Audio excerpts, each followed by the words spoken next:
are Pro Cannabis Media.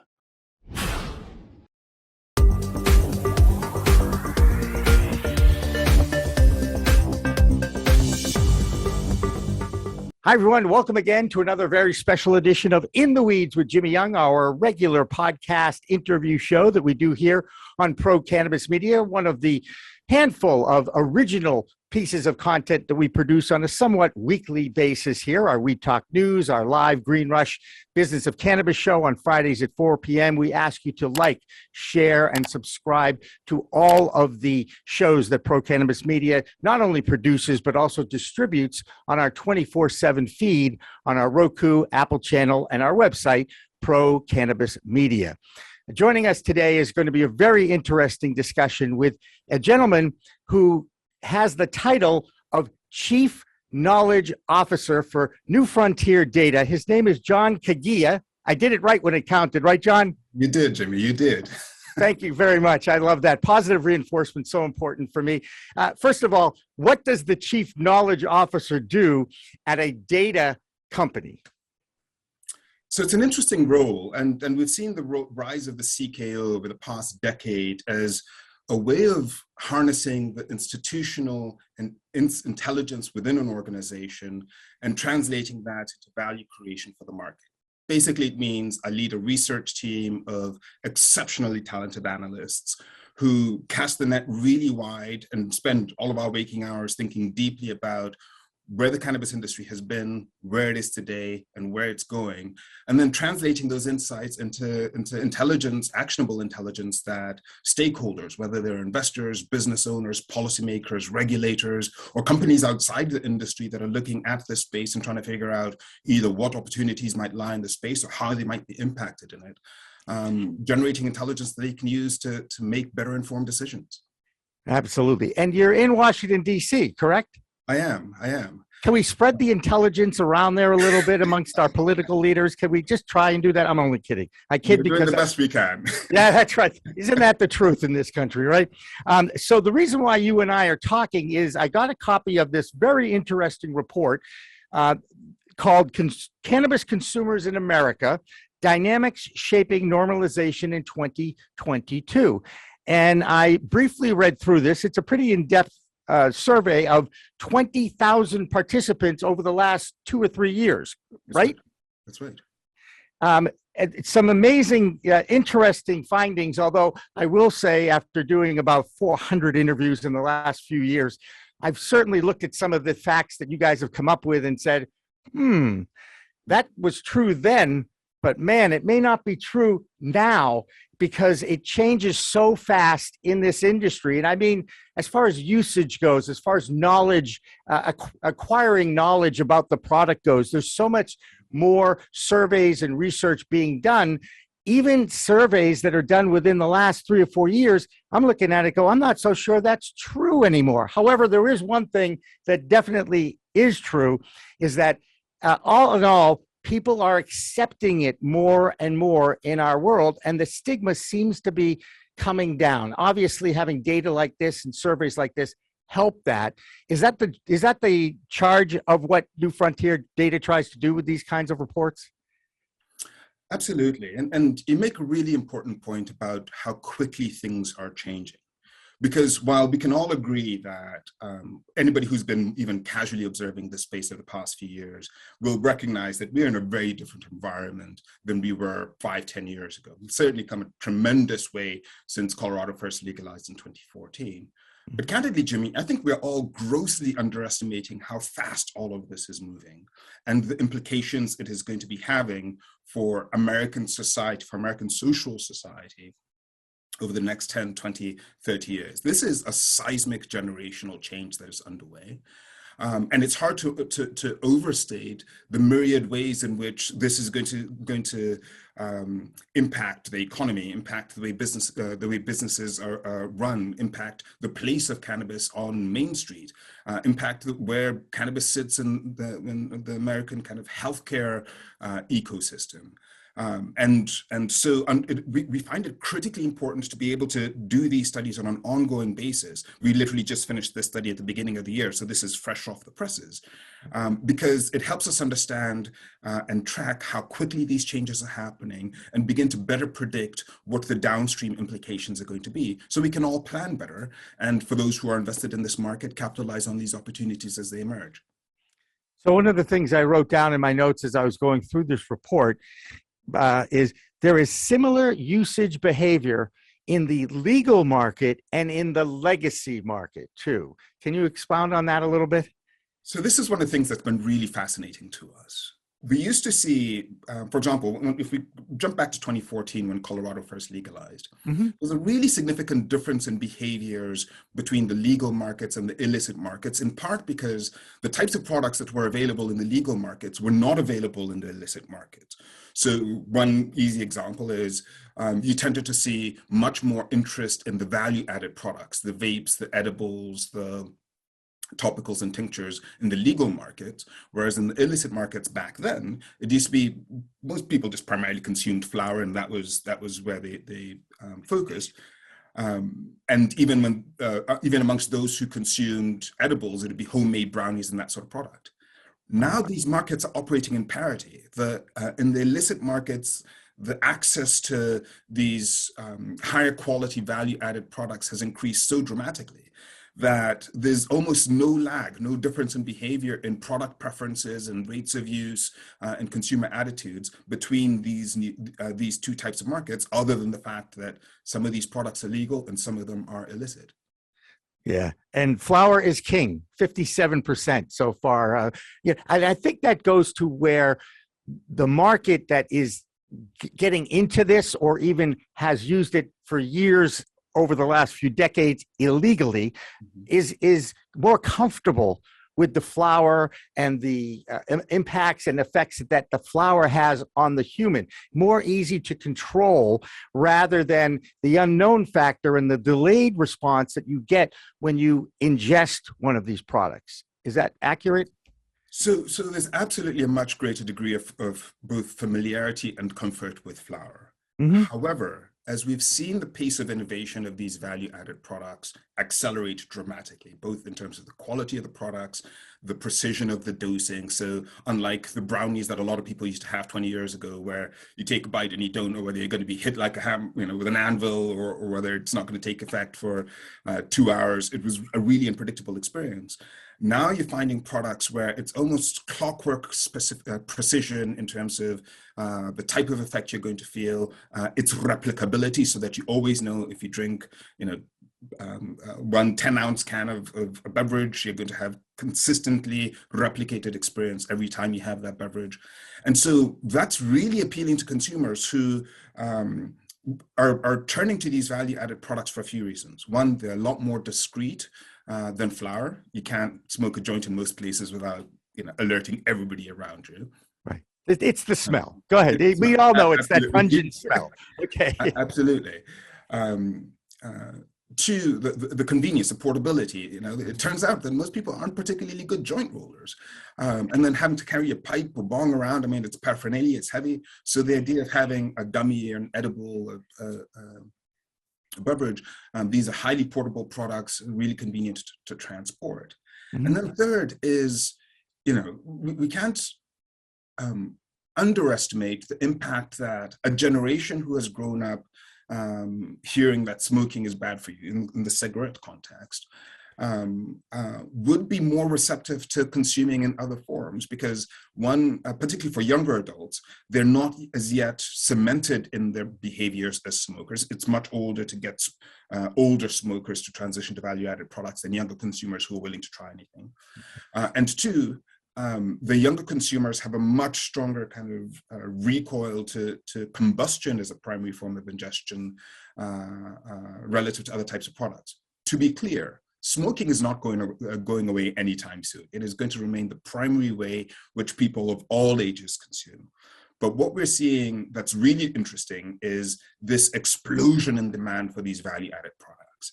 And part of what they're enabling people to do is create tailored, customized ways in which they can integrate cannabis into their lives, whether it's cosmetics, skincare products, pain medications, sleep aids, that you supplement with your flower, not substitute with your flower. So one of the things that I picked up in my brief discovery section that I read over the last few minutes, I'll be perfectly honest with you, okay, is that education about this plant drives the behavior of its use. That's what I take away from this, especially when I look at the year 2018. That was the first year of adult use in Massachusetts. And as you know, Massachusetts was the first Eastern Coast state to legalize and open an adult use market. And a quick little news item, and I'm going to date this, the commissioner of the Massachusetts Cannabis Commission actually resigned today. Now, granted, his term was up in August, so he obviously just wanted to get a jump on the summer tourism world, I guess, but we want to wish Stephen Hoffman best of luck in his future. And I have, on the record, I've asked him if he'd like to have a talk show. He's welcome on this network anytime. But get back to my point about education about the plant driving behavior. You're right about the titration. I remember going in for the first time with my medical card to a medical dispensary, walking up to this bud tender, and I use that term in quotes a little bit because I'm much more comfortable with patient advocate because this is truly a medicinal product. And it's interesting because it's going to affect every individual differently. So no matter what the knowledge of the bud tender or the patient advocate has, the individual's experience is going to dictate their behavior and use of this product. Do you agree with that? We do. And we think this is part of the reason why we've seen cannabis usage rates increase so dramatically over the past decade. Yeah. In the US, the National Survey on Drug Use and Health just put out its latest study that finds now that nearly 1 in 5 Americans use cannabis at least once a year, and more than 1 in 10, 12% of Americans are using it at least once a month. That's over 50% increase just since 2012 alone. Hang on a second. That is 18 plus. Is that what that is, or 21 yes, plus? 18 plus. 18 plus. Okay, because I know there's a big difference between the 18-34 demographic and the 35-54 adult demographic as far as usage and how much they use it too. Go ahead. I'm sorry. Totally right. And maybe just quickly on that. So younger adults obviously consume at significantly higher rates and more frequency than older adults. But usage rates are increasing faster amongst older adults who are coming into this and realizing that, hang on, this might actually be able to significantly help with conditions that they're dealing with as they enter their golden years. Mm-hmm. So to your point about consumer education, part of the reason it's so transformative to the cannabis consumer's experience, even for people who've been long-time consumers in the illicit market, they may have a kind of rough orientation to why they like to consume it, but it's generally been very unintentional use. And I use the word unintentional very specifically in that it's not with the kind of calibrated alignment of a specific desired outcome with a specific product. And so what becomes possible in the legal market is the ability to explore what you want to achieve through your cannabis use. Is it sleep? Is it improve your sleep outcomes? Is it manage stress or anxiety? Is it just to relax? Is it to treat pain? Do you have a specific medical condition that you're trying to alleviate? Is it nausea? Are you dealing with feminine health issues? And the fact that there are cannabis products now that can be used to address each and every one of those desired outcomes, desired experiences, means that cannabis consumers can now approach their conversation with their bud tender, with their patient advocate, saying, I'm dealing with X, Y, or Z. I'm looking for a product that is either combustion or non-combustion that will allow me to sleep better or keep me up longer, and build a really tailored experience. And once you've gone through that, not only does it allow you to consider to integrate cannabis into your life in a much more kind of routinized way, but it also means that your consumption patterns change, because now it's just not, I'm going to go get high with the boys or girls, but it becomes, I'm going to be using a very specific product to achieve a very specific outcome. this type of consumer education about how to optimize their outcomes, how to optimize their experience, is going to be transformational to the emergence and the maturation of legal cannabis over the coming decade. Yeah, absolutely. And the product that is taking the biggest hit here is alcohol, which I find fascinating. And in fact, now you're actually starting to see more tax dollars being generated from the cannabis side of things than the alcohol side of things. And as we know, alcohol was prohibited before cannabis was prohibited during that prohibition era. And then I'm on record as saying in 1937, the wrong drug got prohibited, but we could discuss that at another time or read that blog on our website, Pro Cannabis Media. Do you see cannabis as a threat to the alcohol industry, or do you see eventually the alcohol industry actually getting into the cannabis space? And we've already kind of seen that north of the border in Canada. We see two parts to that question. Yeah. Legal cannabis will absolutely be eroding to demand for alcohol over the long term. Mm-hmm. And part of the reason is because this is a seismic generational shift we're seeing. Young adults are coming of age in an environment where cannabis is as acceptable and in many cases regarded as much safer than alcohol. And so if you haven't developed your palate for alcohol in those critical formative years, the 18 to 25 years, if you haven't experimented with alcohol at that age, it's very unlikely that at 45 years old, you'll be going out to buy 20-year-old scotch. You're just not going to have the taste for it. And so for these young adults who are coming of age at a time where they view cannabis as safer, a healthier alternative, a very different type of experience, and one that doesn't leave them with a hangover or some of the deleterious health effects, the likelihood that they're going to then become significant and sustained drinkers over their lifetimes becomes quite unlikely. So the total loss of lifetime value of young adults who are coming of age today is going to be quite considerable to the alcohol industry, which is precisely why the alcohol industry is starting to make these investments into the cannabis industry. Increasingly, we think the alcohol industry is seeing this as just reallocation of dollars. And so if they own significant assets on the cannabis side of the ledger, then they're keeping the consumer within their umbrella or entities.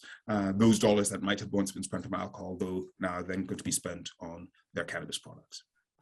I'm going to throw something out at you, and I'm interested to get your opinion on it. It's the term recreational use. I think the world recognizes, 90% recognize that there are medicinal components to this plant that can help others in specific diagnoses, whatever that happens to be. It's kind of led the whole medical revolution in cannabis, starting in California and then spreading, to now 37 states around the United States.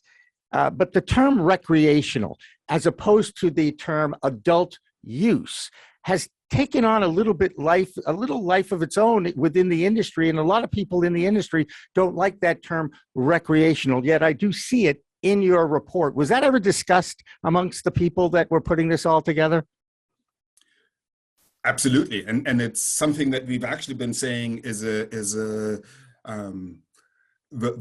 defining the non-medical consumer as a recreational consumer is really a gross misnaming of the consumers who are much more nuanced in their use than recreational would suggest. And there's two problems with the word recreational. One is that it suggests this idea of play, social. It's a party drug, which cannabis is not. If you look at the top reasons why people use cannabis, and we have this in our study: relaxation, stress relief, reducing anxiety, improving sleep quality, helping them fall asleep faster, increasing their overall wellness. Seventh on the list is enjoying social experiences, which I think narrowly could be the one quote unquote recreational application, but that's close to the bottom of the list. So most non-medical users are wellness-based consumers. They're using cannabis to improve their quality of life. They're not using it in the way that the term recreational suggests. And while the recreational gained traction as a way for legal markets to define their non-medical use, and so it's become the industry parlance. So we use it in the report because it's the term that most people use. But you'll also note that we talk a lot about adult use in terms of that distinction, and we make the point in this report that the industry and the market writ large are going to need to transition away from defining non-medical uses as recreational, because that oversimplifies what is a really nuanced and really complex set of behaviors that are driving their use. Right. And by the way, Robitussin, the most popular cough medicine that's out there that doesn't have codeine in it, and you can put codeine in it too, that is now being used recreationally by young adults, which is a dangerous thing, which again, another example of understanding that this is a medicinal product that needs to be used responsibly. You need to educate yourself. And, people just accept the fact that you could go to your local CVS or Walgreens and get Tussin or Robitussin, and that has dextromethorphan in it. And guess what? Kids get a buzz off that. That's why now it's behind the counter.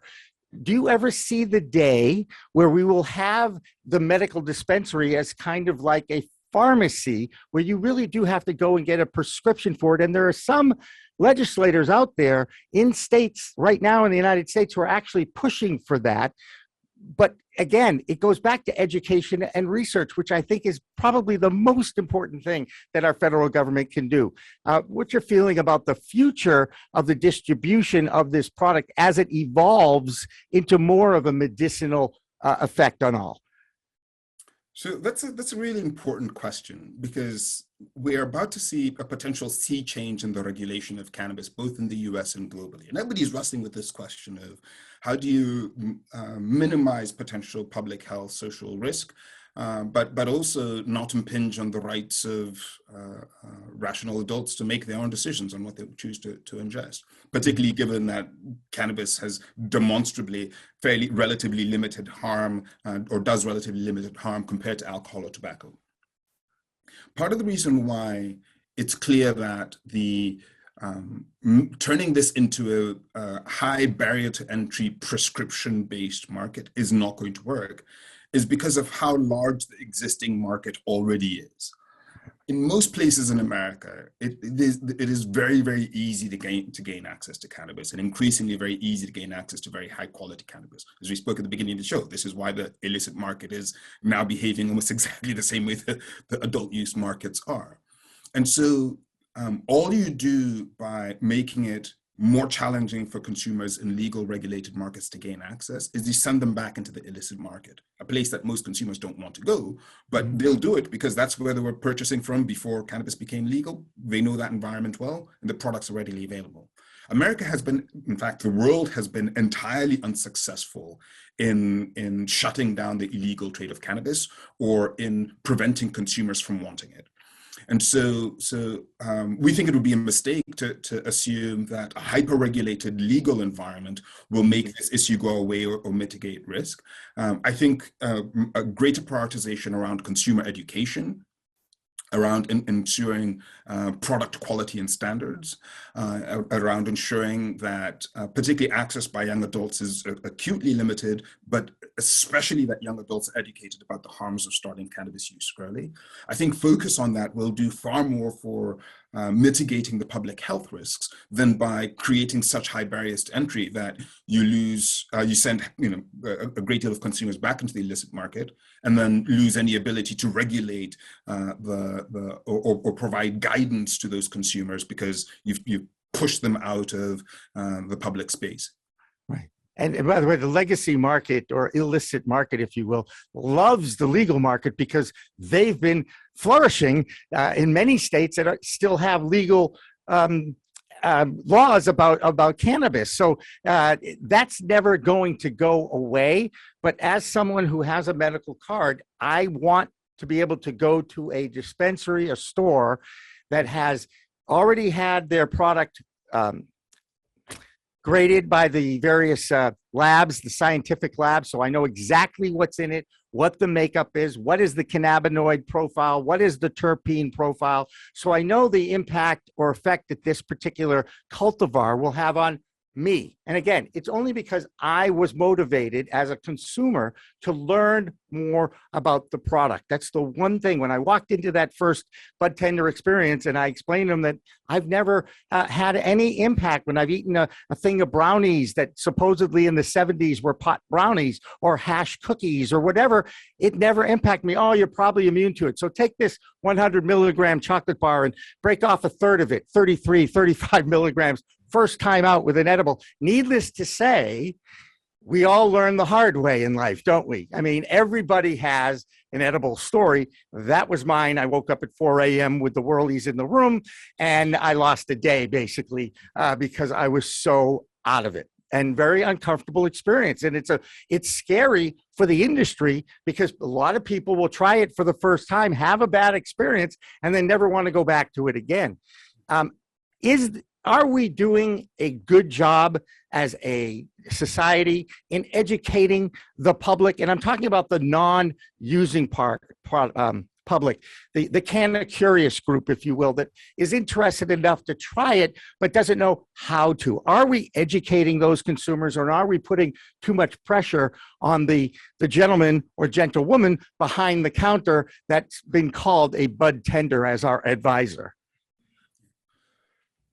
Great question. And, so often at the beginning of this industry, one of the reasons why so many people were having these nightmare stories, particularly with the edibles, is the bud tenders weren't trained and they were making recommendations based on their own experience. Right. So you have these people who are really heavy consumers who are like, yeah, I eat a candy bar, over the course of a day and I feel fine. So we should try that. And it's the equivalent of somebody going to an alcohol store and saying, I'm looking for a drink for the first time, and being given a handle of vodka and told, yeah, just sip on this all day and you'll be good. You would never do that in the alcohol context. Right. And with cannabis, I think that was one of the early points of failure, is guiding the Canna Curious, the new consumer, to a way that they could very carefully manage and modulate the onboarding experience. Right. I think we've come a really long way. I spend a lot of time in dispensaries, and you look at the way that bud tenders are being trained now, both to understand who they're dealing with and to make recommendations that are going to create a optimized experience, or as best as close to optimized as you can get. I think that's improved dramatically. But a second change is actually the types of products that are available on the market. They're far more, taking a step back, this used to be a market that used to tailor to the highest intensity consumers, which is why the candy bars had, 100 milligrams, in some places 1,000 milligrams in the states that permitted it. Yeah. You're seeing a lot more catering and orientation to lower dose consumers now, and I think that's a trend that's going to continue. Beverages are just one illustration. You're seeing a lot of companies that are doing 2 milligram of THC beverages. 5 years ago, that would be almost unthinkable, because it'd be like, who wants such a low dose? But if you're planning on sipping on 6 of these cans over the course of an evening, that might actually be a pretty good way to go to an environment where you're drinking. Yeah. So the advent of these low dose products, I think, has also helped reduce the risk of that 100 milligram edible in one sitting story for those who are coming in. But I don't disagree at all that this continues to be an area where there's opportunity for better education, particularly amongst those initial points of contact, amongst the bud tenders and amongst people who have in their families or in their social networks, people who are Canna Curious and who are going to be serving as their guides to bring them into this space.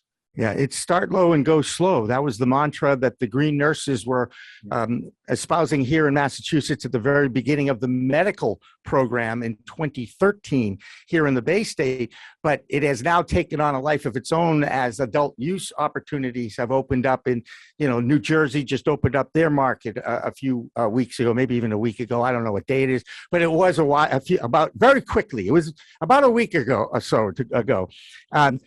One of my biggest beefs about the media world that I come from, I spent 30 years in commercial media, is they're not giving the cannabis industry equal treatment in their storytelling. They tend to sensationalize when something goes wrong in this new industry, the most regulated industry we've had in my lifetime anyway, that's making as much money as it is.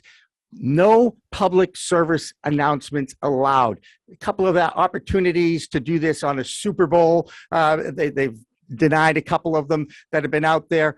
So my point is, anything that goes wrong leads a newscast. But the stories about how cannabis has saved my life, cannabis has changed my life, are just falling on deaf ears in the traditional media. Are we ever going to see more states that now have adult use legalization actually have a better campaign than talking down to the public, which is the stuff that I've seen so far? I think the public is far more educated about this substance than those that are creating the laws think they are.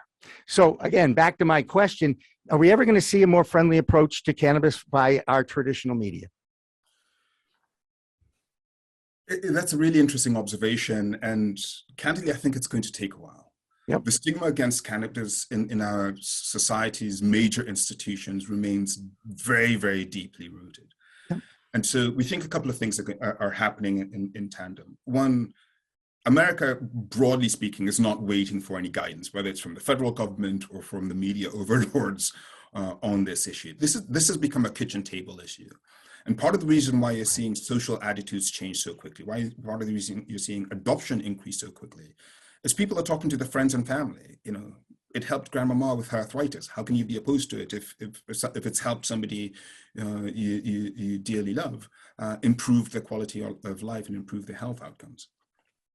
So the fact that, you know, the public is largely behind medical cannabis, a strong majority support full national legalization, I think is just reflective of the fact that even outside of the cannabis consumer community, the general public is now, this is settled law for the general public.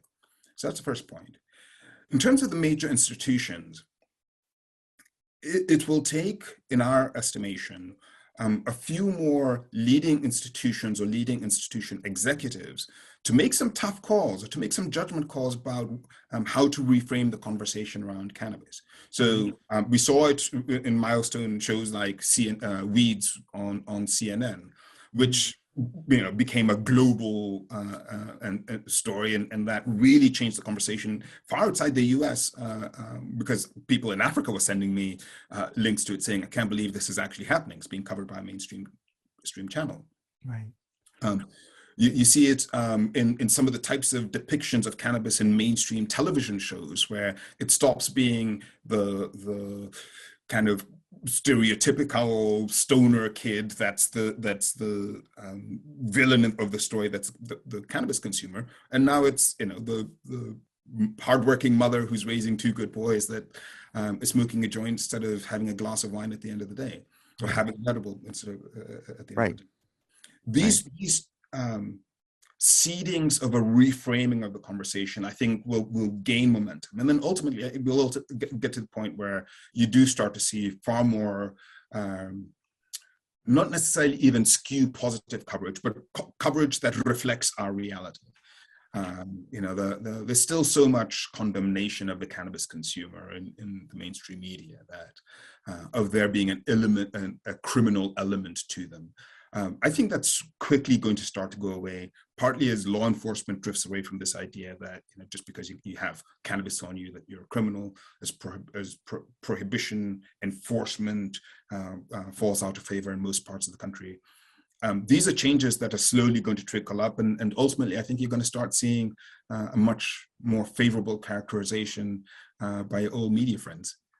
Yeah, and it's one of the reasons why I started my own media company, because I saw an interview by a network reporter with a CEO of a cannabis multi-state operator, and I was so appalled by the line of questions. This reporter had done absolutely no due diligence, no research, and was playing along with every myth that was out there. And perhaps that was the angle on this. Again, commercial media driven by ratings. They're looking to sensationalize just to get more and more people to have a reason to share, like, and subscribe. because that's the passion now. That's what drives media, is the data. So I do want to ask you one question. I have to bring this up because it is probably the biggest impact over the period of time that you guys did your research at New Frontier Data was the pandemic. The fact that in legal states, many governors allowed this industry to stay open because they saw it as an essential service because of the medical capabilities, and impact of this product. Now, that did not happen in the Bay State of Massachusetts, and let's not go there. It's one of the bigger, more embarrassing things that I have to explain to people. But the medical community did stay open. So the impact of becoming an essential, being accepted as an essential part of our world, our normal world, has to have added towards the movement towards normalization and acceptance more of this product. Isn't that what we're finding here? Sure. And there was a number of effects that the pandemic has had on where cannabis sits in our society that I think we're going to be parsing through for years to come. Mm-hmm. So first was this idea that even governments who perhaps may not necessarily have been in favor of cannabis as a new industry in their markets were forced to contend with the fact that there's a lot of patients in the state that use cannabis that find therapeutic value on it, and you shut these businesses down and you're literally cutting them off from their medicine. Mm-hmm.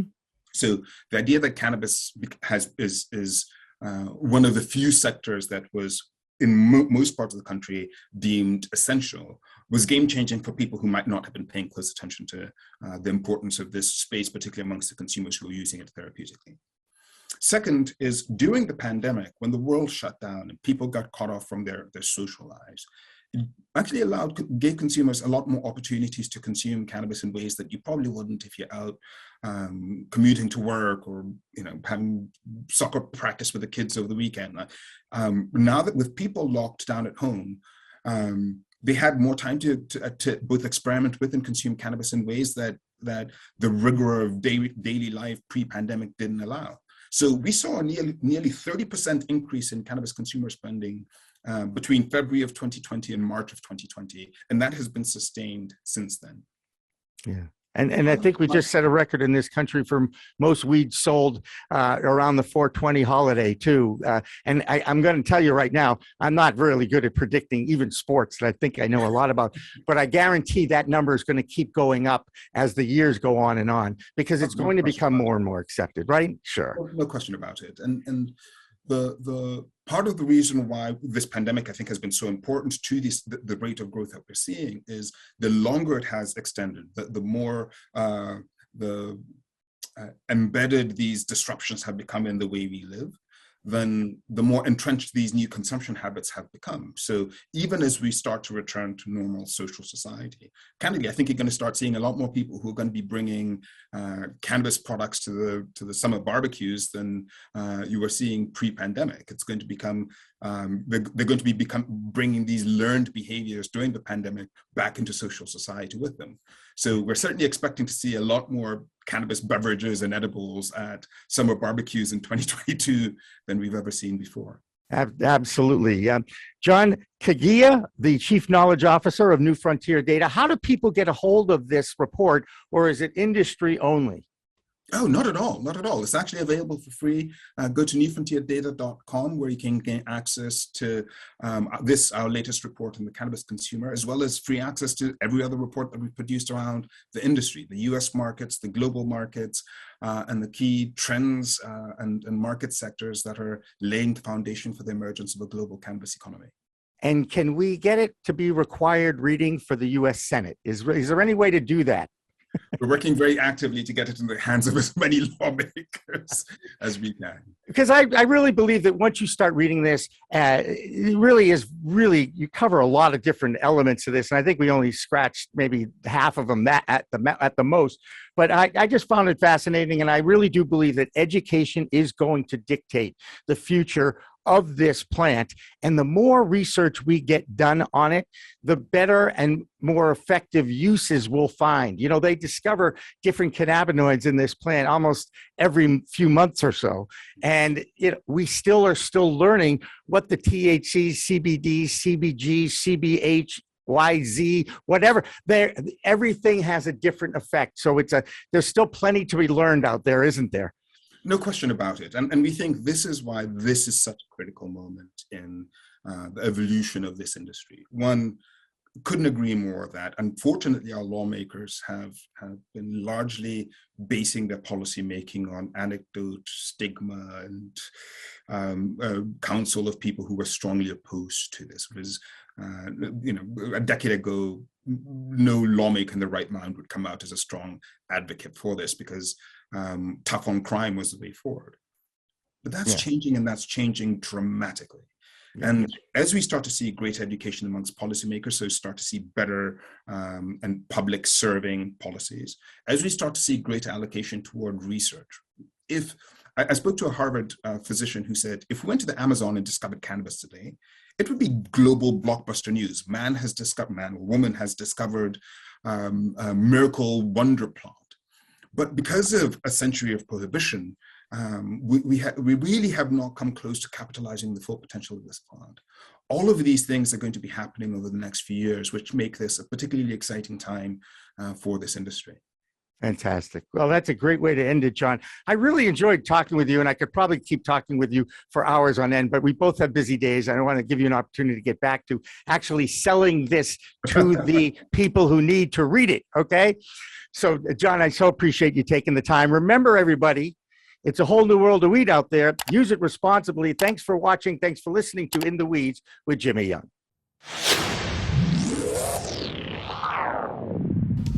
Hey, you want to grow your own plants? Check out Style Lighting's Grow Kit. It has everything you need to become an expert home grower and bring the power of the sun indoors. Style Lighting uses TCP's high-powered commercial LEDs that deliver twice the output in the market. The Grow Kit has a grow bag, a timer, chains to hang the light, and of course the best in the business lighting system by TCP. Check out stylelighting.shop for more information.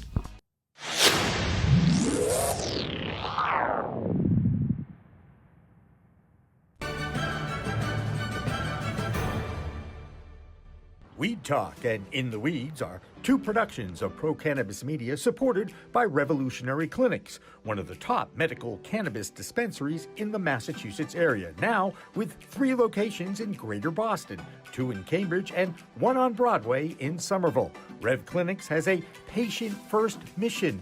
They will customize your needs as a medical patient with the proper titration and combination of strains, flavors, and products. Rev Clinics, where the patient comes first.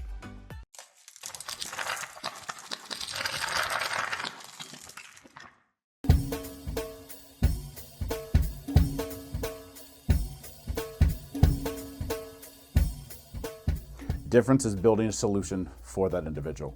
Not just a custom, here's a box, here's a video, here's how you make your VMS. We custom design and custom build every situation for exactly what the customer needs. And we keep the cost low. We have multiple tiers, as far as what you're looking at on the cost side of things. If you want a one-time, where you just pay one initial cost, we have that. If you want to maintain your system and have the highest protection and highest capabilities and highest upgrades at all times, we have different plans for you. But we scale it so it's scalable and affordable 100%.